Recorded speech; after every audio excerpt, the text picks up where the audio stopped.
السلام علیکم۔ اپنی اٹینڈنس درج کرانے کے لیے درس کے ٹائم کے 2 گھنٹے کے اندر گروپ پہ اپنا انرولمنٹ نمبر اور درس کا کوڈ جو آپ کو کلاس میں بتایا جائے اسے سننے کے بعد اپنے واٹس ایپ گروپ پہ سینڈ کریں۔ اس بات کا خاص خیال رکھیں کہ گروپ پر اپنی اٹینڈنس کے علاوہ اور کوئی بھی پوسٹ نہ بھیجی جائے۔ سوال کرنے کے لیے ویڈیو کے کمنٹ باکس کا استعمال کریں یا پھر اسکرین پہ دکھائے گئے نمبر کے ذریعے اپنا سوال لکھ بھیجیں۔ محمد وعلى محمد اللهم صل على محمد وعلى محمد اللهم صل على محمد وعلى محمد بسم الله الرحمن الرحيم الحمد لله الذي جعل الحمد مفتاحا لذكره وسببا للمزيد من فضله ودليلا على آلائه وعظمته والصلاة والسلام على عبده وأمين وحيه وخاتم رسله سيدنا ومولانا بالقاسم محمد اللهم صل على محمد وعلى محمد وعلى أهل بيته الطيبين الطاهرين الذين أذهب الله عنهم الرجس وطهرهم تطهيرا اللهم صل على محمد وعلى محمد واللعن الدائم على أعدائهم أجمعين أما بعد فقد قال الله الحكيم في كتابه المجيد أعوذ بالله من الشيطان الرجيم الله أعلم حيث يجعل رسالته۔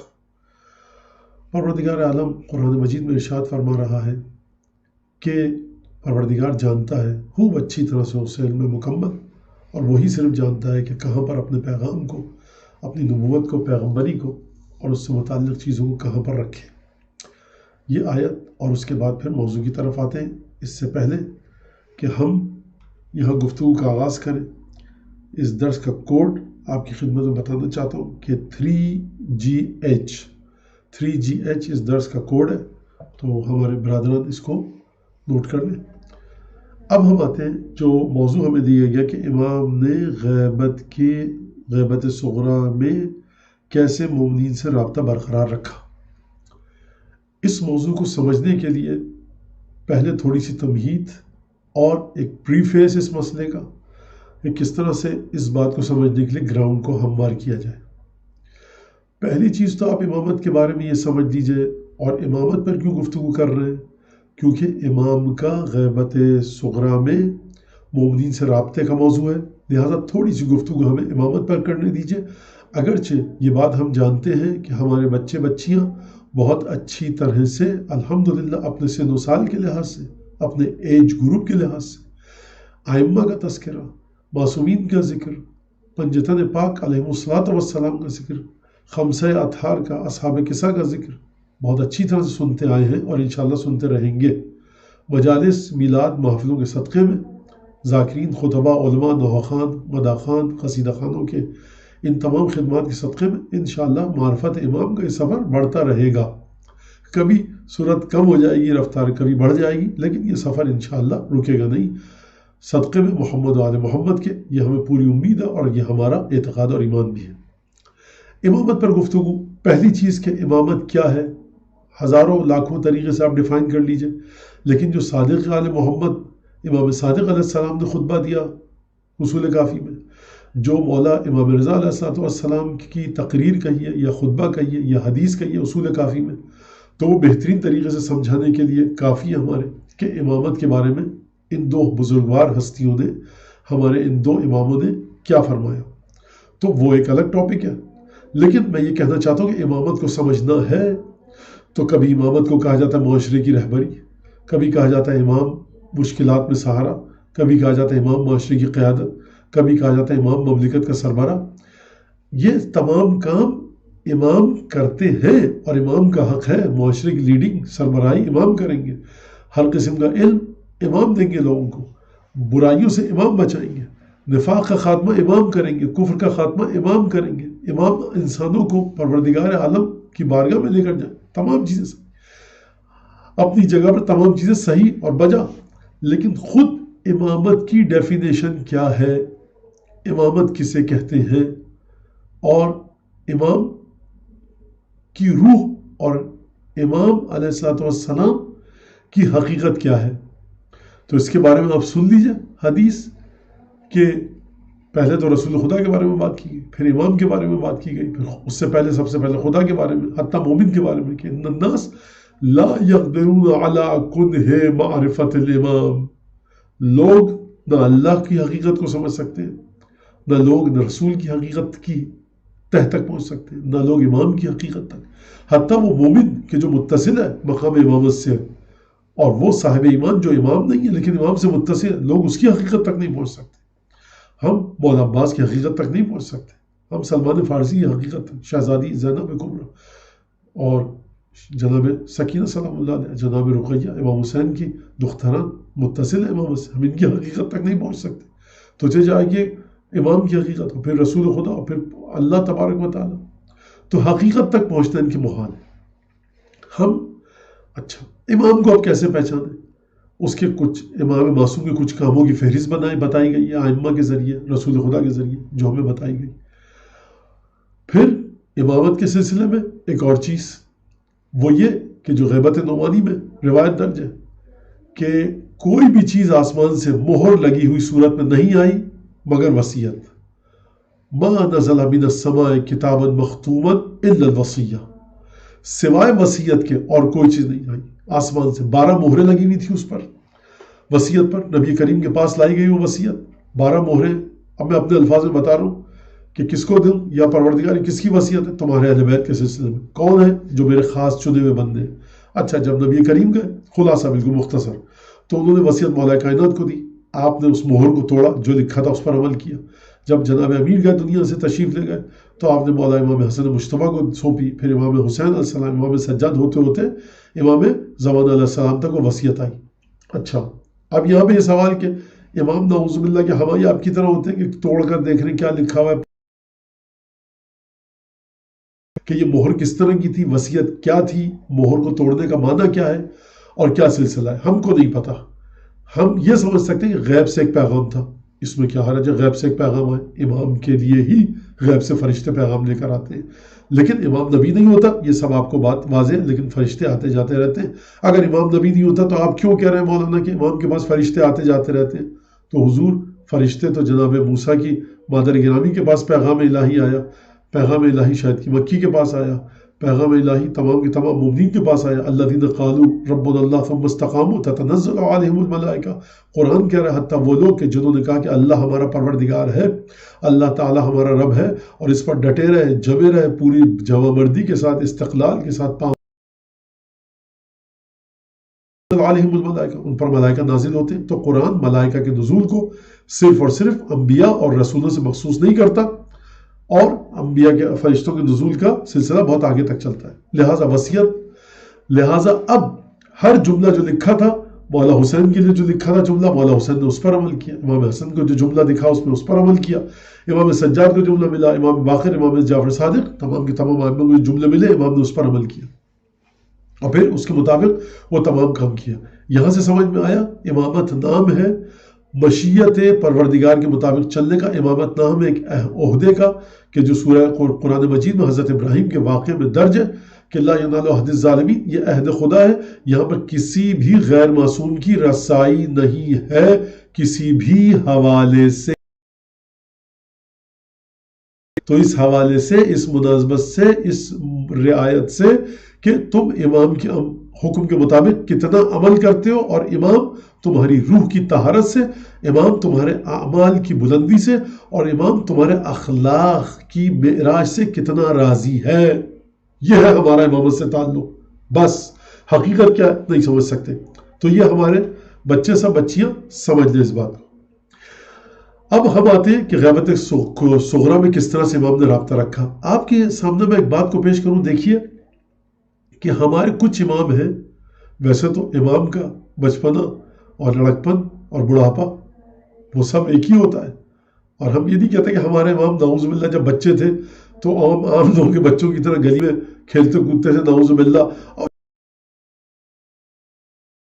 نہیں کہتے.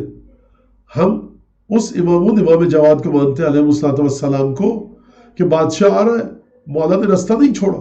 کہا کہ صاحبزادہ آپ نے رستہ کیوں نہیں چھوڑا؟ ہم گھوڑے پر سوار تھے. کہا کہ راستہ تنگ نہیں تھا، اور تم اپنے ساتھیوں کی طرح کیوں نہیں بھاگے جو گلی میں تمہارے ساتھ بچے کھڑے ہوئے تھے؟ کہا کہ راستہ تنگ نہیں تھا، میں گناہگار نہیں تھا، میں کیوں بھاگوں راستے سے؟ تو یہ کتنے برس کے؟ 6 یا 8 برس کے امام محمد تقی علیہ السلام، امام حسن مجتبی علیہ السلام، امام حسین علیہ السلام، 2 برس، 2 شہزادے، 6 اور 7 برس کا سن ہے، مباہلے کے میدان میں جا رہے ہیں. 6 اور 7 اور 5 برس کا سن ہے، 7 برس کا سن ہے. اصحاب قسم ہے، پروردگار عالم ضمانت لے رہا ہے کہ میں نے ان کی محبت کی خاطر کائنات کو خلق کیا. سیدہ جناب امیر رسول خدا، تو سمجھ میں آتی ہے بات. لیکن یہ دونوں بچے، ان پر تو ذہن کے تاندو بانوں کے ذریعے سمجھنے کی کوشش نہ کیجیے گا. امامت کو سمجھیے گا روایات کے ذریعے، امامت کو سمجھیے احادیث کے ذریعے، امامت کو سمجھیے قرآن کے ذریعے. مختصر کر کے میں آؤں اپنی بات کی طرف، کہ اب ایک سوال پیدا ہوتا ہے کہ 12ویں امام کو غیبت کیوں نصیب ہوئی؟ اگر امام کو موت کا ڈر تھا، شہادت کا خوف ہے، تو یہ کیا بات ہوئی؟ تو پہلے بات سمجھ لیجیے کہ امام موت سے نہیں ڈرتا، امام کو خوف نہیں ہے. یہ حکم خدا ہے جس کی وجہ سے امام کو غیبت نصیب ہوئی ہے. خوب توجہ کریں. ڈر تھا کہ شہید کر دیں، تو ڈر تھا مولا کائنات کو، کیا ڈر تھا؟ امام مصطفیٰ کو کیا ڈرتے تھے؟ نعوذ باللہ. سید الشہداء کے چہرے پہ کبھی خوف کے آثار دیکھے کسی نے؟ سید الشہداء چھوڑ دیجئے، یہاں پر بھتیجا سید الشہداء کا 13 برس کا، دور دور تک خوف کے آثار نہیں. یہ گھرانہ اس کے اوپر یہ ڈرے گا کہ ہم مر جائیں گے. یہ انبیاء کی مدد کرنے والا گھرانہ ہے. تو اس کو سمجھیے آپ، اس بات کو خوب اچھی طرح سے، کہ ڈر تھا شہید ہو جائیں گے. کیا مطلب؟ یہ ہمیں سمجھانے کے لیے کہا جا رہا ہے. یعنی پروردگار نہیں چاہتا تھا کہ امام کو شہید کر دیا جائے. امام سے پوچھے، مولا امام زمانہ کیا آپ کو خوف ہے نعوذ باللہ کہ آپ شہید کر دیے جائیں؟ کہیں گے نہیں، ہمیں خوف نہیں ہے، حکم خدا ہے کہ اب خدا نہیں چاہتا. اچھا، چھٹے امام سے ایک حدیث ہے، وہ سمجھ لیجئے ذرا، شیخ صدوق نے نقل کی ہے. اذا کرہ اللہ بنا جوار قوم نزعنا من بین اظہرہم. خداوند تبارک و تعالی جب ایک بستی میں، ایک قبیلے میں، ایک شہر میں، ایک ملک میں ہمارے رہنے کو ناپسند فرماتا ہے، اور خدا کو یہ بات پسند نہیں آتی کہ ہم 12 اور 14 میں سے کوئی ان لوگوں کے درمیان میں رہے، تو خدا نزعنا من بین اظہرہم، خدا ہمیں ان کے درمیان سے اٹھا لیتا ہے. آسان الفاظ میں بیان کروں کہ اے علی مرتضیٰ، اب آپ کے لائق یہ کوفے والے رہے نہیں، آپ نے حجت پوری کر لی. اب ہم جو اللہ تعالیٰ ہیں، ہم کو یہ بات اچھی نہیں لگ رہی، پسند نہیں ہے کہ اب آپ ان کے درمیان رہیں. یہ بدبخت ہیں، بد نصیب ہیں، ملعون ہیں، یہ شقی ہیں. اب آپ مت رہیے ان کے درمیان.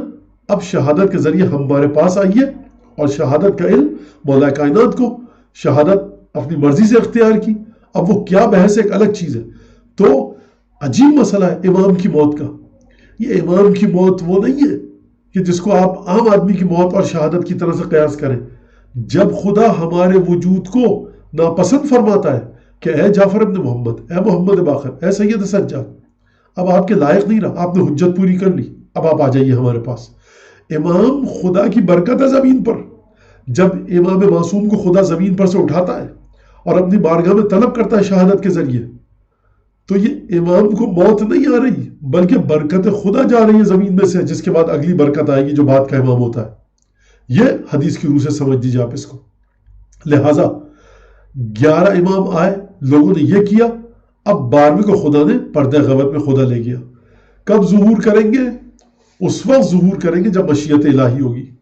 اور اب میں یہاں پر ان حالات کے مناسبت سے، جو ہمارے یہ کرونا وائرس کا سلسلہ چل رہا ہے پوری دنیا میں، کہ امام آئیں گے تو کیا کریں گے، امام کس طرح سے رابطہ رکھیں گے، کمپیوٹر یہ سب ایجادات ہوں گی، سیٹلائٹ اور اسپیس شٹل اور پتہ نہیں لیزر میزائل اور تمام کی تمام یہ ڈرون ٹیکنالوجی ہوگی کہ جو بالکل پریسیشن، جس کا ایرر کا جو چانس ہے وہ 0.5 ملی میٹر ہوگا. تو کیا، تو آپ نے دیکھ لیا سائنٹسٹ کیا کہہ رہے ہیں، 5 گرام کورونا وائرس پوری دنیا میں پھیلا دیجئے، لوگ مر جائیں گے. 5 گرام. ایک مائکروسکوپک آرگنزم نے، آپ کے جہاز صحیح ہے، ہر ایئر لائن کے پلین ٹھیک ہے، فیول ہے، پائلٹ تیار، انجینئرنگ ڈپارٹمنٹ موجود، آپ جہاز نہیں اڑا سکتے، آپ کے پاس پیسہ ہے، جہاز چارٹر کر سکتے ہیں. ارے آپ کا اپنا ہوائی جہاز ہے، ایروپلین آپ کا اپنا ہے. آپ ایک ملک سے دوسرے ملک نہیں جا سکتے. آپ اپنے دوست سے ہاتھ نہیں ملا سکتے. آپ اپنے دوست سے کو گلے نہیں لگا سکتے. ہر چیز تعطیل ہو گئی. یعنی وہ فسق و فجور کے مراکز کہ جو کسی بھی طور بند نہیں ہوتے تھے وہ بھی بند کر دیے گئے. یہاں تک کہ اب دنیا پر دنیا جنگلات سے قریب ہے. ہم تو یہاں صحرا میں بیٹھے ہیں الحمدللہ، لیکن یہ کہ جو دنیا جنگلات سے قریب ہے، جانور سڑکوں پر دندنے پھر رہے ہیں. تو ایک مہین سے نندے مندے سے مائکروسکوپک آرگنزم کے ذریعے پروردگار نے آپ کی طاقت ہونے کے باوجود آپ کے تمام سسٹم کو بٹھا دیا. آپ کو مجبوراً دکانیں بند کرنی پڑی. تو جو پروردگار نے اپنا کرشمہ دکھایا، میں ابھی یہ نہیں کہہ رہا کہ یہ عذاب ہے یا امتحان ہے، نہیں، ایک چیز ہے چل رہی ہے مشیت عزتی کے مطابق. اس کی توجیحات، تعویلات، تفسیرات، تشریح، ڈسکرپشن کیا ہے یہ ایک الگ بات ہے. اور سائنٹسٹ حضرات جو ہیں خدا ان کو توفیق دے کہ وہ جلد سے جلد اس بیماری کا علاج ڈھونڈیں. دعا بھی کیجئے، سائنٹسٹ حضرات کی مدد بھی کیجئے. ریسرچ کر رہے ہیں، خدا ان کو اس کا عوض دے، اس کے بدلے میں اجر دے. Nurses, doctors, male nurses, female nurses, medical staff, paramedical staff, سب کے لیے دعا ہے کہ پروردگار ان کو صحت و سلامتی عطا فرمائے. بڑی جانفشانی کے ساتھ کام کر رہے ہیں. اور یہ جو طبقہ ہے واقعاً اس کے لیے دعا کرنی چاہیے ہم کو کہ پروردگار ان سب کی جان اور صحت کو سلامتی عطا فرمائے. تو اب یہ 12ویں امام کو نصیب ہوئی غیبت.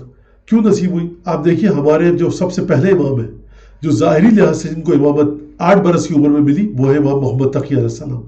دوسرے امام محمد تقی علیہ السلام کے بعد جن کو امامت بچپنے میں ملی وہ کون ہے؟ وہ ہے امام، عجیب مسئلہ ہے، امام ہادی علیہ السلام، امام علی نقی علیہ السلام. تیسرے امام ہمارے جن کو بچپنے میں امامت ملی 6 یا 7 یا 8 برس کی عمر میں کہہ لیجیے آپ، وہ ہے امام زمانہ علیہ السلام. ان 3 اماموں کو امامت یکے بعد دیگرے ذرا سے فاصلے کے ساتھ بچپنے میں امامت مل رہی ہے. بچپنے امامت، اچھا یہ مولا کائنات کو بچپنے میں ظاہری لحاظ سے امامت کا اعلان کیوں نہیں کیا گیا؟ اور ظاہری لحاظ سے امیر المومنین نے کیوں نہیں کہا؟ اس لیے کہ لوگ امامت کے مفہوم سے، مقولے سے، فینومینا سے آشنا نہیں تھے. اگر پہلا امام ہمارا آتا اور وہ یہ کہتا کہ میں امام ہوں 8 برس کی عمر میں، 10 برس کی عمر میں، تو اس وقت لوگ سمجھ نہیں پائے تھے، لوگ تیار نہیں تھے. کس طرح سے جب مولا کائنات کا علم، مولا کائنات کی شجاعت، ہر چیز کو پروردگار نے آشکار کر دیا. خیبر، خندق، بدر، احد، حنین، شب ہجرت، تمام کی تمام چیزیں آشکار ہو گئی. بہادری آشکار ہو گئی، سخاوت، پاکیزگی. تو پروردگار عالم نے ظاہری لحاظ سے کہہ سکتے ہیں امامت عطا کی. اس کے باوجود بھی کیا سلسلہ ہوا، لوگ ہضم نہ کر پائے، حلق سے نہ اتر پائے. بہرحال یہ مسئلہ امام حسن مجتبی اسی طرح سے رسول خدا کی راکھی میں دوش رسول ہے، امام حسین اسی طرح سے. لیکن جب امامت کا مسئلہ مومنین کے لیے واضح ہو گیا کہ امام حکم خدا سے بنتا ہے اور واقعاً ان کے رگ و پے میں داخل ہو گیا، تب دیکھیے اب ظہور، اب غیبت کو صغرا کا وقت نزدیک آ رہا ہے. تو امام محمد تقی علیہ السلام بچپنے میں امام بنے. امام علی نقی علیہ السلام 8 برس کی عمر میں امام بنے. امام زمانہ علیہ السلام 6-8 ایسے ہی لگا لیجئے، 6 برس کی عمر میں، 7 برس کی عمر میں امام بنے. ایک تو یہ بات تھی. ٹھیک ہے، اب مومنین کے لیے واضح ہو چکا تھا کہ امام چاہے چھٹپنے میں ہو اور چاہے لڑکپن ہو، چاہے بڑھاپے کی عمر میں ہو، امام ہوتا ہے. تو یہ چیز ہمارے یہاں واقعات ملتے ہیں بڑے عجیب. حتیٰ بعض اصحاب نے کہا امام رضا علیہ السلام کے لیے، امام موسیٰ کاظم علیہ السلام کے لیے کہ ہم دیکھتے ہیں، یا امام جواد علیہ السلام، اس طرح سے ملتا ہے ہم کو واقعات کہ ہم دیکھتے ہیں ذرا بڑا ہو جائے پھر دیکھتے ہیں کہ اس کے کام کیا ہوتے ہیں، کیا کرتا ہے. تو ایک صحابی نے ناراض ہو گئے، اور روایت بڑی عجیب ہے، کہا کہ بات سنو، اگر یہ خدا کی طرف سے امام محمد تقی تو اگر 1 دن کے بھی ہیں تو امام ماننا پڑے گا، اور اگر خدا کی طرف سے نہیں ہے 1000 برس کے بھی ہو جائے تو امام ماننے کا کوئی فائدہ نہیں ہے. یعنی یہ اصحاب کے درمیان بات سمجھی جا چکی تھی. اور پھر مناظرات، وہ گفتگو امام محمد تقی، امام علی نقی اور امام زمانہ علیہ السلام نے جو علیہ السلام نے گفتگو فرمائی. بہرحال امام وقت کے، امام عصر کے مناظرات ہمارے پاس اس طرح سے واقعات نہیں پہنچے جو بقیہ ائمہ کے. ایک تو یہ بات تھی کہ امامت کا مقولہ مفہوم واضح ہو چکا تھا کافی حد تک مومنین کے لیے. ایک چیز یہ. دوسری چیز یہ، اگر امام وقت آپ کی نظروں سے اوجھل ہو رہا ہے تو تیاری کی گئی اس طرح سے کہ آپ کو امامت کے معجزات بتائے گئے. مولا کائنات کا علم، صبر، تقوی، عبادت، جہاد آپ کے پاس آیا. مولا حسین کی بزرگی، کرامت آپ کو پتہ لگی. ایک کے بعد ایک ائمہ آتے رہے اور آپ کے سامنے ہر امام آ کر ایک مختلف انداز سے رسول خدا کی وراثت کو اور اس علم کو، اس زہد کو آشکار کرتا تھا. یعنی ایک کے بعد ایک امام آ رہا ہے اور آپ کہہ رہے ہیں کہ جو امام ہمارا آ رہا ہے اس کے اندر کیا خصوصیات ہیں، کیا کہنے. مومنین کا دل تاریخ اپنے دھارے پہ آہستہ آہستہ دھیرے دھیرے بہہ رہی ہے، اور اس کے ساتھ ساتھ مومنین کے دل مضبوط ہو رہے ہیں۔ مولا کائنات گئے امام حسن مجتبیٰ، امام حسن مجتبیٰ گئے مولا حسین ہے، مولا حسین گئے سید سجاد ہے۔ ہر امام جو جا رہا ہے اپنے بعد والے امام کو ایک خاص صفات بعد والا امام اپنے وجود سے آشکار کر رہا ہے۔ جو مومنین ہیں وہ امام کی امامت کو بدلتے ہوئے دیکھ رہے ہیں، ہر ایک امام کو جاتے ہوئے دیکھ رہے ہیں، نئے امام کو اس کی جگہ پر آتے ہوئے دیکھ رہے ہیں، لیکن اس کے ساتھ ساتھ وہ کیا احساس کر رہے ہیں؟ جو امام آتا ہے اس کے پاس عجیب علم ہے، عجیب طاقت ہے، عجیب معجزہ ہے۔ یعنی پہلا امام خدا کی طرف سے، دوسرے امام کے بارے میں شک ہوا کہ حسن مجتبیٰ امام ہے کہ نہیں ہے، فرض کیجئے نہیں یہ بھی امام ہے۔ اچھا، اسی دوران جب امامت تاریخ کے دھارے پر آہستہ آہستہ بہ رہی ہے، دھیرے دھیرے امامت اپنی کنٹینیوٹی کو آگے بڑھا رہی ہے، تسلسل کے ساتھ ایک چین ہے امامت کی آگے بڑھ رہی ہے، اسی دوران کچھ ناقص الایمان ضعیف العقل لوگ امامت سے جدا بھی ہو رہے ہیں۔ یعنی جو چیز چھلنی چل رہی ہے، فلٹر ہو رہا ہے، اسکریننگ ہو رہی ہے، اور چھلنی میں امامت کے وہ لوگ الگ ہو رہے ہیں کہ جو نہیں مانتے، وہ جو ہیں، وہ جو صاف ستھرے لوگ ہیں وہ چھلنی سے نکل کر باہر آ رہے ہیں۔ ایک بات یہ ہے، ایک اور چیز کیا کہ آپ کو 12 اماموں کے زمانے میں جہاں مولا کائنات امام حسن امام حسین کی مختلف صفات آپ کے سامنے آئیں اور امامت پر آپ کا دل مضبوط ہوا، میں اس کی مثال دوں آپ کو۔ ایک معجزہ ہوا پہلا ذریعہ مولا حسین سے، ایک معجزہ ہوا ذریعہ مولا امام رضا علیہ السلام سے، ایک معجزہ ہوا حضرت ابوالفضل عباس کے ذریعے سے۔ آپ کے دل کو سکون آیا۔ پھر 50 سال بعد ایک معجزہ ہوا، پھر سکون آیا۔ مسلسل معجزات ہوتے رہے، لوگوں میں یہ بات گھومتی رہی اور لوگوں کے دل کو سکون آ گیا کہ نہیں، ہمارے ائمہ میں معجزے دکھانے کی طاقت ہے۔ ٹھیک ہے نا؟ تو جب تاریخ اپنے دھارے پر آگے بڑھتی ہے تو زمانے کے گزرنے کے ساتھ ساتھ وہ جو چیزیں نکل کر آتی ہیں، وہ جو چیزیں آپ کے لیے قابل لمس ہوتی ہیں، وہ جو پریزنٹیشن آتی ہے اس شخصیت کی طرف سے، وہ جو چیزیں آپ کے لیے ٹینجیبل اور ملموس ہوتی ہیں، وہ دیکھ دیکھ کر آپ کا ایمان اس مرکز پر، اس اوریجن پر بڑھتا رہتا ہے۔ گلی کے نکڑ میں آپ کے پہلے دن کوئی ڈاکٹر آ کر اپنا مطب کلینک کھولے، ایک کو صحیح کیا، 2 کو صحیح کیا، 3 کو صحیح کیا، اب 5 سال بعد پورا محلہ مان لے گا کہ بہترین ڈاکٹر ہے۔ تو آپ کے ساتھ کیا کیا خدا نے؟ ہمارے ساتھ کیا کیا؟ مولا کائنات کی صفات دکھائیں، پنجتن کی صفات دکھائیں، مومنین جڑتے جا رہے ہیں، منافقین ہٹتے جا رہے ہیں۔ سمجھ لیجئے اس بات کو، جس طرح سے نوح نے 250 برس حکومت تبلیغ کی، مومنین جڑتے جا رہے ہیں، منافقین و مشرک ہٹتے جا رہے ہیں۔ پھر یہ سلسلہ چلا، امام سجاد علیہ السلام رسالت الحقوق مولا نے پیش کیا، صحیفہ سجادیہ مولا نے پیش کی، صحیفہ سجادیہ سے تحفہ، رسالت الحقوق دیا، دعا ابو حمزہ صومالی دیا، یعنی عرفان اہل بیت، عرفان تشیع، شیعہ عرفان۔ شیعہ کس طرح سے معرفت الہی پر بات کرتا ہے، یہ ہمیں دعاؤں کے ذریعے سکھا دیا گیا۔ اب امام پنجم اور امام ششم آئے، 5ویں اور 6ٹھے امام، امام باقر، امام صادق علیہ السلام۔ اب یہاں پر فقہ، کلام، عرفان، تفسیر، انبیاء کی تاریخ، تمام کی تمام چیزیں، یہاں تک کہ 4,500 شاگرد کس کے؟ امام صادق علیہ السلام کے عمومی شاگرد ہیں۔ یعنی کیا مطلب؟ یعنی تم قرآن سے کس طرح سے استدلال کرو گے فقہی مسائل کے لیے، سیکھو 5ویں اور 6ٹھے امام سے۔ یعنی یہاں تک کہا جا رہا ہے کتنی عظیم المرتبت شخصیت ہے امام الاحناف جناب ابو حنیفہ کہ لولا سنتان لہلاک نعمان، اگر وہ 2 سال نہ ہوتے امام صادق کی خدمت میں تو میں ہلاک ہو جاتا۔ امام مالک کہیے جو امام مالکیہ کے امام ہیں، وہ کیا فرما رہے ہیں؟ امام شافعی اسی طرح سے شوافع کے امام ہیں، حنابلہ کے امام ہیں۔ ان سب سے دیکھیے کہ کس طرح سے ائمہ کی تعریف کر رہے ہیں، امام پنجم اور امام ششم کی، اور کس طرح سے امام نے اپنے علم کو آشکار کیا کہ اگر میں صحیح، مجھے میرے ذہن میں آ رہا ہے بالکل اس وقت کہ جو ڈاکٹر ابوالکلام آزاد جو ہندوستان کے پارٹیشن کے بعد شاید پہلے وزیر تعلیم تھے، ان کی کتاب تذکرہ، 2 کتابیں مجھے ان کی یاد ہیں جہاں تک، انڈیا ونز فریڈم، آزادی ہند، اور تذکرہ۔ تذکرے میں وہ لکھتے ہیں، وہ ہمارے مسلک کے نہیں ہیں لیکن بڑی پڑھی لکھی شخصیت ہیں۔ ہندوستان بر صغیر میں اگر دیکھا جائے تو ابوالکلام آزاد صاحب کی جیسی شخصیتیں شاید آپ کو بہت کم ملے کہ جو اس سطح پہ شخصیات تھیں، اور جو ایک ویژنری شخصیت اور پڑھی لکھی شخصیت، عربی، فارسی، انگریزی کا علم ہو۔ بہرحال اب ایک بات طویل ہو جائے گی، چھوڑیے اس بات کو۔ وہ کہتے ہیں کہ اگر انسان ان 2 امام حواب یعنی امام محمد باقر اور امام جعفر صادق علیہ السلام کے مناظروں کو پڑھ لے تو وہ دہریوں اور ملحدوں کے ساتھ گفتگو کرنے کے قابل ہو جائے گا۔ ان کی کتاب میں لکھا ہوا ہے۔ یعنی آپ کو امام باقر، امام صادق علیہ السلام نے فقہ، اصول، فلسفہ، کلام، عرفان، تفسیر، یہ تمام کی تمام چیزیں عطا فرمائی. تو مولانا جو آپ بات کر رہے ہیں سب چیزیں تو ہم کو نہیں مل رہی. اصول اربعہ میں 400 کتابیں تھیں آپ کی حدیث کی ضائع ہو گئی، جن کو خلاصہ کیا گیا تھا 16 کتابوں میں، وہ ضائع ہو گئی. کئی دفعہ آپ کے کتاب خانے چلے، کئی ملکوں میں آپ کی کتابیں جو نکال کے نہیں لایا جا پا رہا ان کو، مختلف مقامات پر کتابیں جو چھپ نہیں پائی ابھی. تو یہ تمام کا تمام خزانہ امام محمد باقر، امام جعفر صادق علیہ السلام کا تھا. یعنی کیا مطلب؟ یعنی جب غیبت کا زمانہ آئے اور آج کا زمانہ، تو آپ اور ہم بغلے نہ جھانکیں. تفسیر میں کیا کہا آپ کے امام نے؟ جی ہمیں نہیں پتا، کسی اور سے مدد لیں گے. تفسیر میں بھی آپ کے پاس مبانی، آپ کے نظریات، تھیوریز موجود ہیں.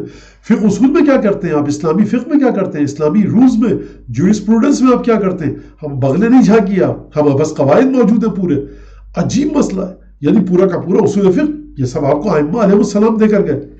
لہٰذا اب جب 260 ہجری میں 260 ہجرہ میں حضرت حجت صلوات اللہ وسلامہ علیہ عجل اللہ تعالی فرجہ الشریف وعلیہ آلاف التحیت والثنا، بلکہ افضل التحیت والثنا، وجعلنا اللہ من انصاری وعوانی انشاءاللہ بحق محمد آل محمد، جب حضرت امام عصر غیبت میں جاتے ہیں تو پھر کیا ہوتا ہے؟ آپ کا امام چلا گیا غیبت میں، اور آپ کا امام 8 برس کا ہے، آپ کا امام وقت. آپ اگر 260 ہجری میں ہوتے تو آپ مارے شرم کے گھر سے باہر نہیں نکل پاتے. ارے ہمارا امام 8 برس کا، کیا جواب دیں گے عباسی خلفاء کو؟ نہیں، آپ کہیں گے یہ پہلی دفعہ تھوڑی ہوا واقعہ ہمارے یہاں. ہمارے کیا یہ بات امام علی نقی علیہ السلام کے ساتھ بھی ہوئی ہے، 6 برس کے تھے، اور کیا علم کا دریا تھا 6 برس کی عمر میں. اچھا امام علی نقی علیہ السلام کی بات کرتے ہیں، آپ جا کر دیکھیں امام محمد تقی علیہ السلام. یعنی آپ کے 12ویں امام کو اور ہمارے 12ویں آقا و سرکار کو اس وقت غیبت نصیب ہوئی، اس وقت حکم خدا سے غائب ہوئے اور نظروں سے اوجھل ہوئے کہ جب آپ کے پاس 2 مثالیں موجود تھیں امام بننے کی. 2 امام آپ کے بچپنے میں امام بنے، اور اس کے بعد انہوں نے کس طرح سے علم کے دریا بہائے. لہٰذا اب آپ بغلے نہیں جھانک رہے، آپ کو شرمندگی کا سامنا نہیں ہے. ایک بات. دوسری بات، آپ کا امام غائب، آپ کا امام نظروں سے اوجھل. 260 ہجری، اب کیا سلسلہ ہوا؟ فقہ میں کیا کریں گے آپ؟ فلسفے میں کیا کریں گے؟ اصول میں کیا کریں گے؟ آپ کے امام نے کیا عقائد دیے، کیا کیا؟ شاگرد کون سے تھے؟ بغلے جھانکیے بیٹھ کے نہیں. اب آپ کہیں گے اگر کمسینی میں امامت کی بات کرو گے تو امام محمد تقی اور امام علی نقی. لہٰذا ہمارے امام مہدی کوئی انہونی بات نہیں ہے، اچھمبے کی بات نہیں ہے، کوئی پریشانی کی بات نہیں ہے. کٹھن آپ کے لیے ہوگا، ہمارے لیے حل ہو چکا ہے. اور اگر فقہ اصول کی بات کرو، تفسیر کی بات کرو، انبیاء کی صفات کی بات کیجئے، آپ اعتقادات کی بات کیجئے، حدیث کی بات کیجئے، تو ہزاروں لاکھوں حدیث ہمارے پاس ہمارے 2 امام دے کر جا چکے ہیں. اگر آپ بات کیجئے خطبوں کی، مولا کائنات کے خطبے دیکھیے. اگر آپ بات کیجئے شہزادی کونین کی شخصیت کی، مصحف فاطمہ جا کر دیکھیے. اگر آپ کو عرفان اسلامی دیکھنا ہے کہ عرفان کا کیا مطلب ہے، کس طرح سے خدا سے لو لگائی جائے، دعا ابو حمزہ سمالی، دعا مناجات شعبانیہ کو دیکھیے، رسالت الحقوق کو دیکھیے، صحیفہ سجادیہ کو دیکھیے. یعنی فقہ اصول، تمام دیگر دوسرے علوم کہ جو قرآنی علوم ہے ان سے مربوط دیکھ لیجئے بات کو آپ. دوسری چیز آپ دیکھ لیجئے جا کر عرفان کے حوالے سے، اس میں آپ کے پاس سرمایہ موجود ہے. احادیث کے حوالے سے دیکھ لیجئے. یعنی 12ویں سرکار کو، آقا کو ہمارے کیوں غیبت ملی؟ کیونکہ پروردگار عالم ان 250 برسوں میں، 260 برسوں میں آپ کو وہ چیزیں دے چکا تھا اپنے منتخب بندوں کے ذریعے، 13 معصومین کے ذریعے، جس کی بدولت، جس کے صدقے میں جب غیبت نصیب ہوئی، غیبت عطا ہوئی ہمارے 12ویں آقا کو، تو آپ بغلے نہیں جھانک رہے تھے، آپ سینہ تان کے چل رہے تھے کہ ہمارے پاس یہ سب چیزیں ہیں. لہٰذا یہ انتظام کیا گیا. اور پھر اس سے پہلے امام حسن عسکری، امام علی نقی، یہ دونوں امام، یہ دونوں ہستیاں وکیلوں کے ذریعے، اپنے وکیلوں کے ذریعے مومنین سے رابطہ کرتے تھے. خراسان میں کوئی ہے، گرگان میں کوئی ہے، قم میں کوئی وکیل ہے، بصرے میں کوئی، کوفے میں کوئی، مدینے میں کوئی، اہواز میں کوئی. آہستہ آہستہ وکالت کے نظام کو آپ نے برقرار کیا. لہٰذا اب یہاں سے بات آ جاتی ہے امامت کی طرف. تو سب سے پہلے دیکھیے پروردگار عالم نے ہم کو اپنا محتاج رکھا ہے، ہم پروردگار عالم کے محتاج ہیں. تو سب سے پہلی بات تو یہ کہ یہ فلسفہ کیا ہے اس بات کا کہ نائبین کے ذریعے، کیا امام خود آ کر ہم سب کو نہیں بتا سکتے کہ کیا سلسلہ ہے؟ بھائی یہ دیکھیے، یہ مشیت خدا ہے. اور آپ کا امام کیوں غائب ہو گیا؟ یہ کیا بات ہوئی؟ کس طرح سے غائب ہو گیا؟ تو بھائی آپ یہ امام کے بارے میں کیوں بات کر رہے ہیں؟ خدا کے بارے میں پھر بات کیجئے. خدا میں اتنی طاقت ہے کہ نہیں کہ ہر ایک کے دروازے میں فرشتوں کو بھیج دے، ہر ایک سے کہہ دے تم مسلمان ہو جاؤ؟ جبرائیل آ کر پہاڑ کو ٹانگ دے ہمارے سر پر الٹا، وَإِذْ نَتَقْنَا، جب ہم نے تمہارے سروں پر، وَإِذْ رَفَقْنَا فَوْقَكُمُ الطُّورَ، ہم نے تمہارے سروں پر کوہ طور کو الٹا کر دیا تھا اور ٹانگ دیا تھا، سیدھے بن جاؤ، بالکل انسان بن جاؤ. تو پروردگار میں طاقت ہے، خود پروردگار یہ کام کیوں نہیں کر لیتا؟ 1,24,000 انبیاء کو بھیجا. تو اگر آپ امام کے بارے میں بات کریں، آپ کے امام میں طاقت ہے نہیں ایسی، تو آپ کیوں ایسی باتیں کر رہے ہیں؟ ہر ایک کے دروازے آ کے بتائیں. اگر امام کی طاقت پہ سوال کریں گے آپ، تو میں آپ سے سوال کروں گا انبیاء کی طاقت پر، پھر میں آپ سے سوال کروں گا خدا کی طاقت پر.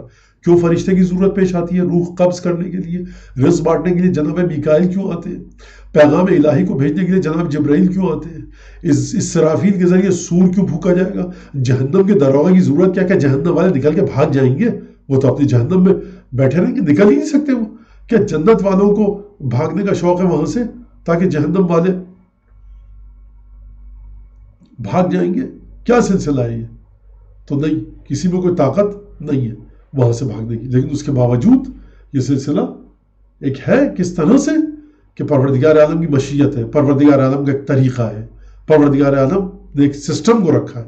لہٰذا کوئی یہ اعتراض نہ کرے آپ کا امام کیا کر رہا ہے اور ان کا امام کیا کر رہا ہے اور کیوں نہیں آتے، تو یہ بات چلی جائے گی بہت پیچھے تک. لہٰذا مشیت کو سمجھیے. اور جب کہ امام کے وجود پر اور امام کی حقانیت پر صرف شیعوں نے نہیں، صرف سنیوں نے نہیں، غیر مسلموں تک نے اس موضوع پر بڑے سیر حاصل گفتگو کی ہے، اور سب کے سب ایک امام کی، ایک ایسے مسلح کے، ایک ایسی شخصیت کے منتظر ہیں جو آگے دنیا کی کایا پلٹ دے گی، عدل و انصاف سے دنیا کو بھر دے گی. تو اب ہم چلتے ہیں کہ امام نے سفیروں کے ذریعے کیوں رابطہ کیا. پہلی بات تو یہ کہ اگر سفیروں کے ذریعے رابطہ کرتے ہیں امام،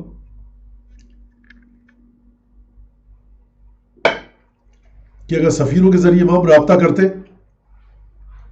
تو یہ ہوتا کہ کوئی بھی جھوٹا دعویٰ کر دیتا. معذرت، سفیروں کے ذریعے اگر رابطہ نہ کرتے کوئی بھی جھوٹا دعویٰ کر دیتا، کہتا کل امام ہمارے پاس آئے تھے. آپ کے پاس کوئی طریقہ ہی نہیں ہوتا جھوٹا ثابت کرنے کا. ہر جھوٹا شخص کہہ دیتا کہ ہمارے پاس آئے تھے. پروردگار عالم نے اتنی احتیاط کے ساتھ جتن کر کے ختمی مرتبت کو ایسے بہترین خاندان میں پیدا کیا، بہترین صفات عطا کی، اس کے باوجود بھی لوگوں نے جھوٹی نبوت کا دعویٰ کیا کہ پلٹ کر لوگ ان کی امت کہیں، لوگ کہیں میاں تم اپنے خاندان تو دیکھو جا کر.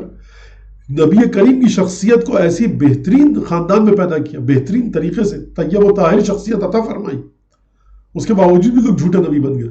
تو اگر امام یہ کہتا ہے کہ ہم ہر ایک کے دروازے پر آ کر اس کو بتائیں گے، ہر شخص کل ایک نئی بات کر رہا ہوتا.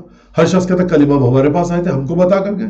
کوئی کہتا ہم کو یہ بتایا، تم کو بتایا نماز واجب ہے، ہم کو کہا تم نماز نہ پڑھو، تم سے کہا خمس دو، ہم سے کہا خمس نہ دو. ہم کو امام نے کہا کر تم بہت اچھی خاتون ہو، ہم تمہاری نماز سے خوش ہیں، پردہ تم پر سے اٹھ گیا. ہر شخص اپنے غلط کاموں پر پردہ ڈالتا کس کے ذریعے؟ امام کی طرف جھوٹ منسوخ کر کے. یہ بات سمجھ دیجیے آپ اس کو، ٹھیک، جس کا قرآن میں بھی تذکرہ ہے اور قرآن میں بڑے واضح انداز سے ذکر ہے. لہٰذا امام نے کیا کیا؟ اپنے سفرا کا انتخاب کیا، سفیروں کا. تو یہ ایک چیز. اگلی چیز جو سفیروں کے بارے میں آتی ہے کہ امام نے سفیروں کا انتخاب کیا غیبت صغریٰ میں، تو یہ کس لیے کیا؟ یہ اس لیے کیا کہ عادت ہو جائے مومنین کو کہ امام غیبت میں چلے جائیں اور اس کے بعد نیابت خاصہ. اب یہاں سے ایک چیز کو سمجھ لیجیے، وہ 4 نواب اربع، سفرائے اربع جو کون ہیں؟ عثمان ابن سعید، محمد ابن عثمان، حسین ابن روح، علی ابن محمد سمری. یہ 4 سفیر خاص ہیں، یعنی خود امام کے حکم سے اپوائنٹ ہوئے. تو دیکھیے وہ امام کے حکم سے اپوائنٹ ہوئے تھے. آج کل کے مرجع تقلید کو بھی آپ انہی کی طرح مانیے جو یہ کہتا ہے کہ آج کل کے مراجع تقلید، یہ تمام کے تمام مراجع تقلید سب کے سب ہمارے بزرگ ہیں، ہمارے لیے بہت محترم ہیں، ہمارے لیے ان کی بزرگواری محفوظ. یہ سر آنکھوں پر ان کا وجود. ہم ان کے پیچھے نماز پڑھتے ہیں، شرعی مسائل سے حل کرتے ہیں، ہم ان کا ہاتھ چومتے ہیں، ہم ان کی توہین نہ کرتے ہیں، نہ ہونے دیتے ہیں. جس کا فتویٰ ہم کو پسند آئے یا نہ آئے، ایک مرجع تقلید ہے، مجھے اس کا فتویٰ پسند نہیں آتا، توہین ہم پھر بھی نہیں کر سکتے، اس کو نعوذ باللہ غلط لفظ نہیں نکال سکتے، یہ ایک الگ چیز ہے. لیکن آج کا کوئی بھی، بلکہ ان 4 سفرائے خاص کے بعد کوئی بھی مرجع تقلید جتنا بڑا بھی ہو، ان 4 کے برابر نہیں پہنچ سکتا. کیونکہ جس طرح سے مولا کائنات نے مالک اشتر کو مصر بھیجا تھا، جس طرح سے مولا کائنات نے محمد ابن ابی بکر کو مصر بھیجا تھا، جس طرح سے جناب سید الشہداء نے مسلم ابن عقیل کو کوفے بھیجا تھا، یہ براہ راست اپوائنٹ کیے ہوئے سفیر تھے امام کے. اور آج کل کے جو مراجع یا اس سے پہلے کے بھی یا ان 4 سفراء کے علاوہ جو جن سفراء کی ہم بات کر رہے ہیں، ویسے تو فرض کیجئے کہ عبداللہ بن یختر بھی تھے، قیس بن مسہر السیداوی بھی ہے، اور مسلم بن عقیل بھی ہے، یہ سب سفیر ہیں. مالک اشتر ہیں، ابو محمد بن ابی بکر ہیں کہ جن کو مولا کائنات نے بھیجا، یہ سب. لیکن ہم ان 4 سفراء کی بات کر رہے ہیں. سفراء یعنی وہی سفیر، ایمبیسڈر جس کو کہتے ہیں، کیونکہ امام نے ان کو بھیجا. فرق کیا ہے مرجع تقلید کا اور ان کا؟ کیا ہم ان کی تقلید میں تھے 4 نواب اربعہ کی یا نہیں؟ 4 نواب اربعہ یہ سمجھانے کے لیے کہہ رہا ہوں، ان نواب اربعہ یہ جو 4 سفیر ہیں ان کی ہم تقلید میں تھے، ان کی تقلید میں نہیں تھے، یہ مجتہد نہیں. اب یہاں سے سمجھ لیجیے کہ نواب اربعہ کی حقیقت کیا ہے. حقیقت کیا سے مطلب جو ہم سمجھ پائیں، جو ہم بتائیں. امام نے ان کو اپوائنٹ کیا. کس کو؟ عثمان بن سعید کو، محمد بن عثمان کو، دونوں باپ بیٹے. پھر اس کے بعد حسین بن روح کو، پھر چوتھے نمبر پر علی بن محمد السمری کو. یہ 4 وکیل، نائب یا جانشین کہیے یا سفیر. روایت میں ہمارے یہاں سفیر آیا جو علماء نے لکھا، ہم بھی سفیر کا لفظ یوز کریں گے. ان کو اپوائنٹ کیا. ان کا فرق کیا مرجع تقلید سے؟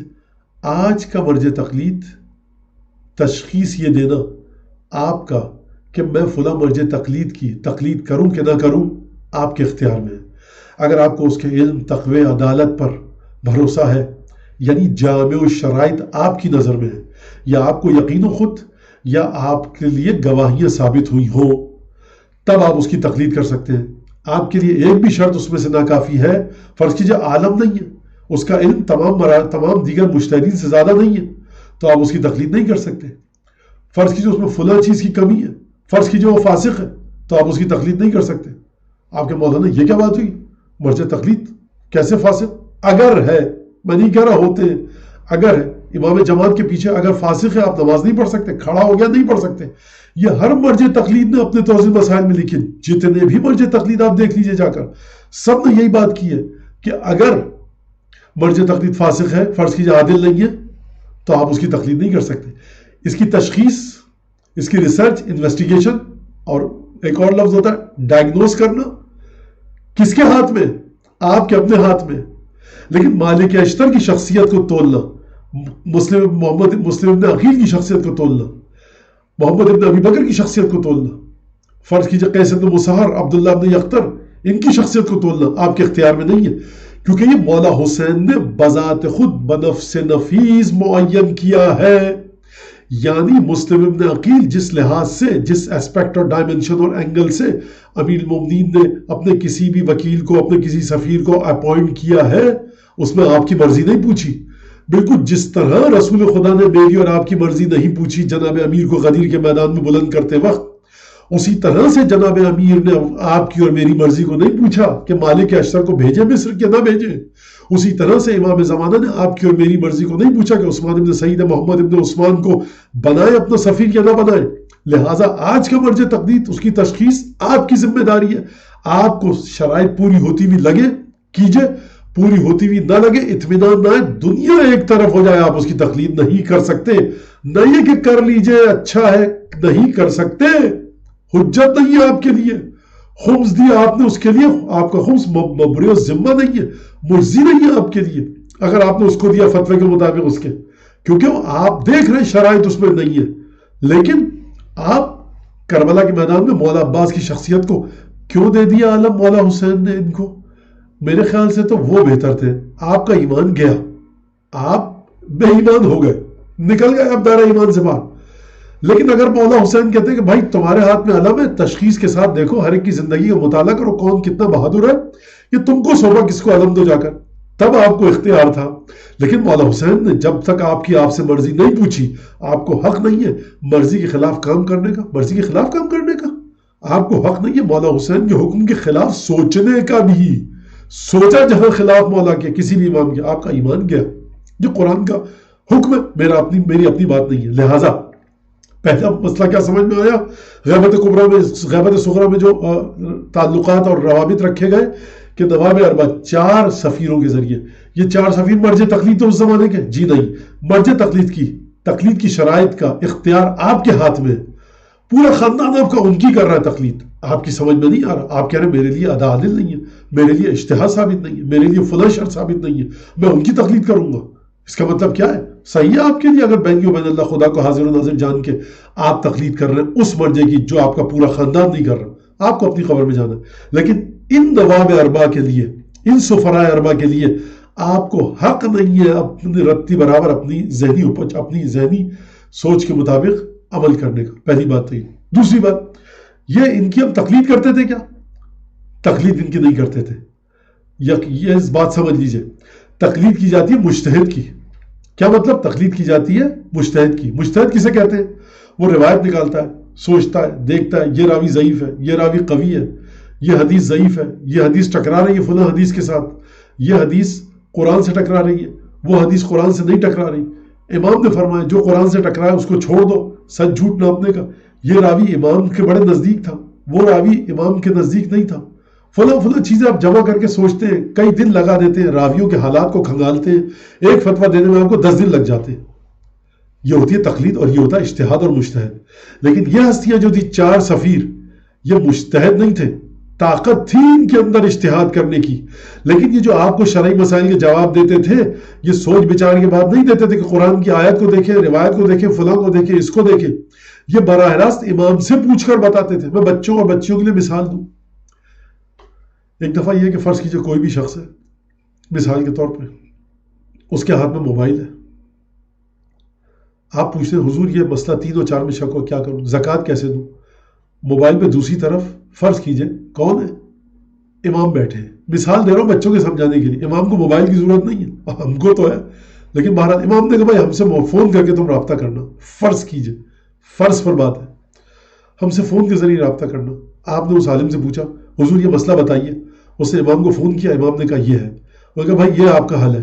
تو اس نے اجتہاد کیا؟ اجتہاد نہیں کیا. اس نے کوئی روایت نہیں دیکھی، اس نے کوئی آیت نہیں دیکھی، براہ راست مخزن اور معدن علم سے متصل ہے. تو تقلید کہتے ہیں کس کو؟ جو اجتہاد کے پروسیس کے بعد مسئلہ نکال کر آپ کو دے.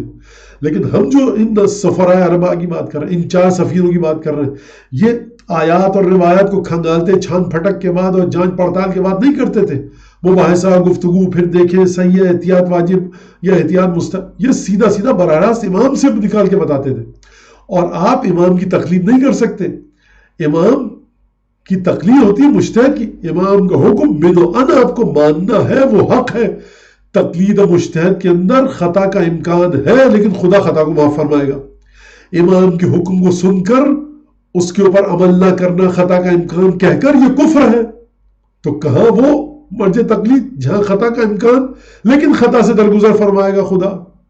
کہاں امام زمانہ یا امام معصوم کہ جن کا حکم عین حق ہے، جس میں خطا کا سوچنا بھی گناہ ہے؟ تو یہ فرق واضح ہو گئے دو، کہ یہ مجتہد نہیں تھے، یعنی اجتہاد کی طاقت تھی، علم اجتہاد تھا، لیکن علم اجتہاد کے ذریعے آپ کو مسئلے نہیں بتاتے تھے. تو یہ 2 باتیں آپ کے سامنے آ گئی. ان باتوں کو اچھی طرح سے سمجھ لیجیے. اب ہم چلتے ہیں کہ ایک اور مسئلے کی طرف، کہ دیکھیے ایک پولیٹیکل موو تھی. امام کو ایک سیاسی لحاظ سے قدم اٹھانا تھا اور یہ پولیٹیکل اسٹریٹجی تھی. اب 4 کو بنایا. پھر اس کے بعد یہ جو پولیٹکس ہے نا، یہ ہے دنیاوی لیڈروں کے لیے. میں نے شروع میں بتایا کہ امامت وصیت الہی کے مطابق چلتی ہے، امامت خدا کے حکم کے مطابق چلتی ہے. یہ سیاست ویاست امام کو نہیں کرنی آتی. کرنی آتی کا مطلب کیا ہے؟ یعنی شان امامت کے خلاف ہے. ورنہ وہ تو مولا کائنات نے فرمایا. یہ جو میں نے کہا کہ نہیں کرنی آتی یعنی کہ شان کے خلاف ہے، نہیں کرتا امام. جو مولا کائنات نے فرمایا کہ لولا التقى لكنت ادھا. مولا آپ کے دشمن بڑے آپ سے چالاک نکلے، آپ کے پاس تو اتنا علم ہے. مولا نے جواب دیا کیا جناب امین نے؟ لولا التقى لكنت ادھا. مکاری کی بات کر رہے ہو، عیاری کی بات کر رہے ہو. عیاری وہ کرے ائمہ کے سامنے اور عیاری کر کے جیت وہ جائے کہ اگر وہ یہ سمجھتا امام کو علم غیب نہیں ہے. یعنی جب مکار شخص عیاری کر رہا ہوتا ہے اور چالاکی دکھا رہا ہوتا ہے تو امام کے پاس علم غیب ہے. امام کو پتا ہے کہ یہ حرکت کیا کرنے جا رہا ہے اور امام اسے جا کر اس سے پہلے روک سکتا ہے. لیکن امام حکم خدا کے مطابق چلتا ہے. واقعہ کربلا کے اندر ڈھیروں مثالیں. ٹھوکر مارے تو چھوڑ دیے، ارادہ کرے پانی نکل آئے، نہیں کر رہا ہے امام کو پتا ہے کہ 7 محرم سے بندش آب شروع ہو جائے گی، خیمے نہر پر سے اٹھاؤ، ہٹا لیے سر جھکا کر، کوئی مسئلہ نہیں ہے. ہم حکم خدا کے مطابق چل رہے ہیں. تمہاری یہ پولیٹکس کے ساتھ ہم نہیں چل رہے. ہمیں حکم خدا کے مطابق چلنا ہے. لہٰذا پولیٹیکل موو تھی اور یہ پولیٹیکل لیڈرز تھے، یہ اتنا کنفائنڈ ہو کر اور اتنا اپنے آپ کو مخفی رکھ کر اور ایک گوشہ گیر ہو کر، گوشہ نشین ہو کر انہوں نے کام کیا کہ شیعوں تک یہ تمام کی تمام چیزیں پہنچائیں. اچھا، اب یہاں سے میں کم از کم ایک نائب کی شخصیت کے بارے میں بات کروں کہ پہلے تو ان کی شخصیت جو تھی وہ کیا تھی. یہ بڑے متقی عابد و زاہد لوگ تھے، عبادت میں انتہائی بلند تھے. حتیٰ یہ جو امام زمانہ کے پہلے وکیل بنے یا پہلے سفیر بنے، حضرت عثمان ابن سعید، جناب عثمان ابن سعید العمری، ابو عمرو الاسدی، یہ جو تھے یہ امام ہادی علی نقی علیہ السلام کے بھی وکیل تھے اور امام حسن عسکری کے بھی تھے اور امام زمانہ کے بھی. اب آپ سوچئے جلالت کتنی ہوگی. 3 معصوم اماموں کے نمائندے تھے. معمولی بات نہیں ہے، بالکل معمولی بات نہیں ہے، بالکل مذاق نہیں ہے اس میں. اسی لیے ان کی قبر کی زیارت کرنا بہت زیادہ ثواب ہے. بغداد میں جو مومنین جاتے ہیں وہ جا کر اگر ممکن ہو تو ضرور جائیں ان کی قبر کی زیارت کے لیے، ان ہستیوں کی. تو یہ جو تھے عثمان ابن سعید کس طرح سے ارتباط کا طریقہ رکھتے تھے، کس طرح سے تعلق رکھتے تھے، یہ بڑی عجیب چیز ہے. یہ روغن فروش تھے، تیل بیچتے تھے. اس زمانے میں گھی، تیل زیتون کا اور دیگر جو چیزیں تھیں ان کا تیل بیچنا، اصلی گھی بیچنا، یہ سب تیل بیچتے تھے اور اس طرح سے اپنی گزر اوقات کرتے تھے. اور پھر اس کے بعد یہ تیل کے جو اس وقت کہیے مشکیزیں کہیے یا دیگر جو اور چیزیں تھیں، اس کے اندر جو امام سے سوالات کرتے تھے، کوئی خط آتا تھا تو اس کے ذریعے ان سے آتا تھا. یعنی ان کا پیشہ اس طرح سے یہ چلتا تھا اور یہ کام کرتے تھے. ان کے 2 بیٹے تھے جناب عثمان ابن سعید کے، محمد اور احمد. تو محمد جو تھے وہ وکیل بنے جناب عثمان ابن سعید کے بعد. اچھا دیکھیے، امام علی نقی علیہ السلام، امام علی نقی علیہ السلام، پھر امام عسکری، پھر امام زمانہ. یعنی امام زمانہ کے دادا فرما رہے ہیں کس کے بارے میں؟ جناب محمد ابن عثمان کے بارے میں، جناب عثمان ابن سعید کے بارے میں. فرمانا ما قالہ لکم عنی فعنی یقولہ وما اداہ الیکم عنی فعنی یؤدیہ. جو چیز ہماری طرف سے آ کر تم کو پہنچا رہا ہے یہ عثمان ابن سعید، تو سمجھ لینا ہماری طرف سے پہنچا رہا ہے. جو چیز ہم سے نسبت دے کے کہہ رہا ہے وہ سمجھ لینا کہ ہم سے نسبت دے کے کہہ رہا ہے. تو یاد رکھیے گا کہ ان کا طریقہ تبلیغ کیا تھا. ان کا طریقہ تبلیغ ڈھنڈورا پیٹنا نہیں تھا، ان کا طریقہ تبلیغ شور مچانا نہیں تھا، ان کا طریقہ تبلیغ یہ نہیں تھا ہم میں سے اگر کسی کو خواب میں علم نظر آ جائے، ہم میں سے اگر کسی کو خواب میں مولا حسین کی زور روزے کی زیارت ہو جائے، ماتم کرتے ہوئے دیکھ لیں، کتنی خوشی ہوتی ہے. خواب میں ہم نے ماتم ہوتا ہوا دیکھا، کتنی خوشی ہوتی ہے. ہم نے دیکھا کربلا کے سفر پر جا رہے ہیں، کتنی خوشی ہوتی ہے. 10 لوگوں کو بتاتے ہیں کربلا کے سفر پر جاتے ہوئے خواب میں دیکھا. یہ خواب سنبھالے نہیں سنبھلتا ہم سے، ہر ایک کو بتانے لگتے ہیں. کہاں پر خود وجود 3 اماموں سے بالمشافہ نفس نفیس شرف یاب ہونے کا اعزاز مل رہا ہے. امام کے سامنے بیٹھ کر گفتگو کر رہے ہیں، لیکن کس طرح سے اپنے آپ کو چھپایا، ڈھنڈورا نہیں پیٹا. تم کیا ہو، ہم تو یہ، ہم وہ، کہیں آپ کو زندگی میں نہیں ملے گا. زبان پاک و صاف، عبادت کے عالم میں پر حلال رزق کھانے والے، طیب و طاہر. یعنی اگر ہم ان کی شخصیت کو دیکھیں تو ہمیں سمجھ میں آئے گا کہ شخصیت امام کیسی ہوتی ہے. جناب عثمان ابن سعید، ان کا طریقہ تبلیغ بتایا.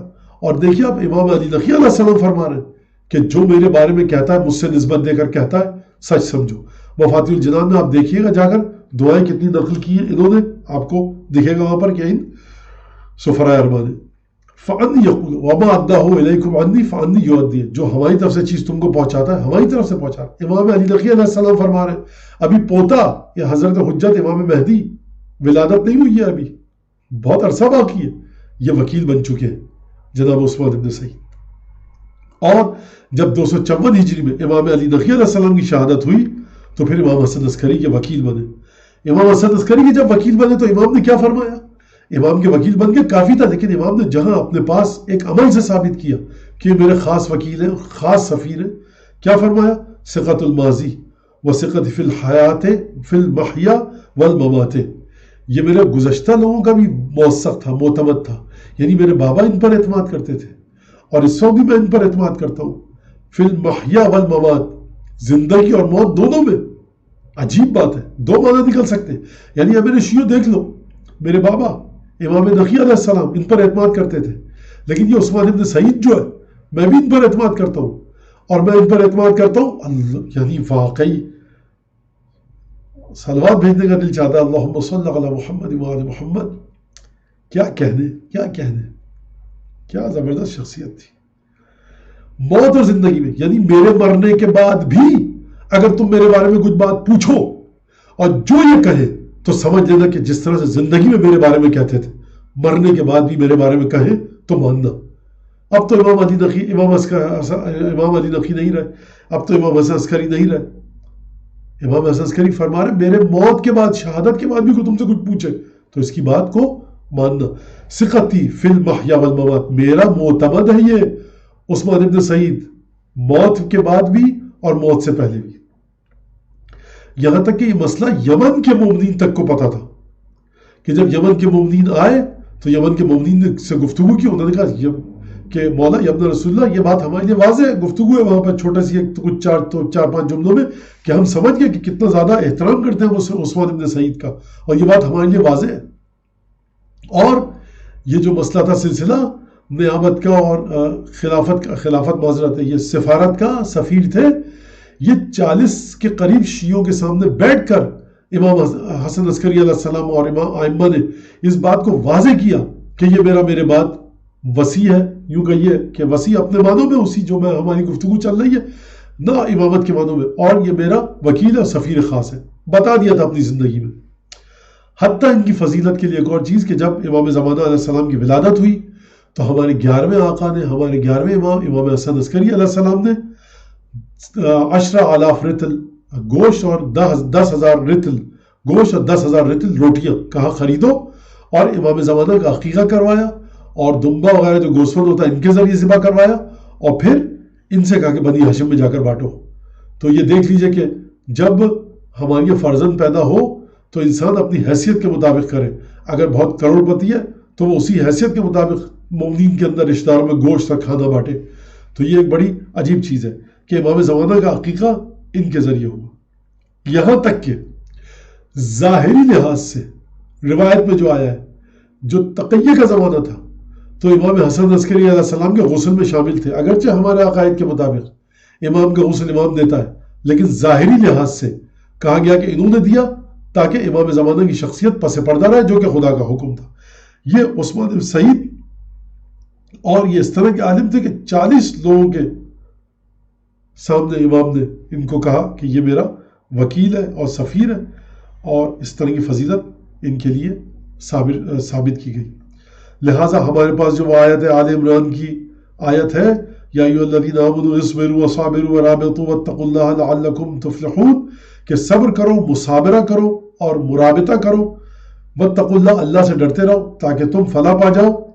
تو مرابطہ اور جو ربط ہے، مرابطہ کا معنی میں انشاءاللہ بعد والے درس میں پیش کروں گا کہ مرابطے کا جو معنی ہے وہاں پر کہ کسی طرح سے اپنے مورچوں کو خالی مت چھوڑو. جو شگاف ہے نا فصیل میں جہاں سے حملہ ہو سکتا ہے، اس جگہ کو بند کر کے رکھو. سرحد کی وہ جگہ، بارڈر کی وہ جگہ جہاں سے دشمن کی فوج آ سکتی ہے، وہاں پر فوجی کھڑے کرو. تو بتائے گا امام سے رابطے میں رہو. یعنی یہ 4 ہستیاں وہ ہیں کہ اگر یہ نہ ہوتی ہم اپنے امام سے اپنے رابطے کو کھو دیتے. ان کے ذریعے عقیدہ امامت میں شگاف نہیں پڑا، ان کے ذریعے ہمارے عقیدے سالم رہے، ان کے ذریعے ہم امام سے متصل رہے. تو پہلے وکیل، پہلے سفیر جناب عثمان بن سعید عمری ابو عمر الاسدی یہ تھے، اور ہم نے ان کے بارے میں اشارتاً بات کی. انشاءاللہ اگلے درس میں ہم جناب محمد ابن عثمان بن سعید، ان کے بیٹے کے بارے میں بات کریں گے. میں نے بتایا 2 بیٹے تھے، محمد اور احمد، تو محمد کے بارے میں ہم بات کریں گے اگلے درس میں انشاءاللہ، اور بتائیں گے کہ کس طرح سے ان کی شخصیت تھی، اور اشارہ کریں گے کہ کس طرح سے گفتگو کی جاتی تھی. وآخر دعوانا ان الحمد للہ رب العالمین.